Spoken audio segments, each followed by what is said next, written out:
High বন্ধুরা, কেমন আছেন সবাই? আপনার ব্যবহৃত স্মার্টফোন যদি স্লো হয়ে যায় তাহলে এই ভিডিওটি আজকে শুধুমাত্র আপনার জন্য। কেন স্লো হয়? ফার্স্ট অফ অল, আপনার ফোনের স্টোরেজ যতটা পারেন ফাঁকা রাখার ট্রাই করবেন। কম দামি মেমোরি কার্ড ব্যবহার করা যাবে না, কারণ কম দামি মেমোরি কার্ড আপনার ফোনটিকে আরো স্লো করে দিবে। ফোনের সাথে থাকা ব্লুটুথগুলোকে আনইনস্টল করে ফেলুন। হিসাব করে দেখুন, দিনে হয়তো বা আপনি 30টির বেশি অ্যাপস ইউজ করছেন না। এর বাইরে আপনি অনেক অ্যাপস ইউজ করছেন না। যদি তা প্রয়োজন না হয় তাহলে সেগুলোকেও আনইনস্টল করে ফেলেন।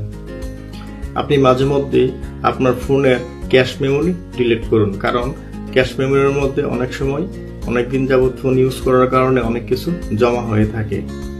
অবশ্যই নতুন ফোন কেনার আগে দেখে নেবেন আপনার নতুন ফোনটি অ্যান্ড্রয়েডের কোন ভার্সনে রান করছে। পুরাতন কোনো ভার্সনের অ্যান্ড্রয়েড ফোন আপনি নেবেন না, তাহলে আপনি আপনার ফোনে ব্যাটারি রেজাল্ট পাবেন।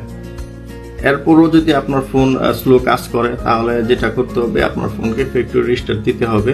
অবশ্যই আপনার মোবাইলে যে ডাটাগুলো আছে সেগুলো ব্যাকআপে রেখে আপনাকে রিস্টার্ট দিতে হবে, তাহলে আপনার সমস্যাটা সমাধান হয়ে যাবে। তো এরকম নতুন নতুন ভিডিও পাইতে হলে অবশ্যই আপনারা আমার চ্যানেলটিকে সাবস্ক্রাইব করবেন।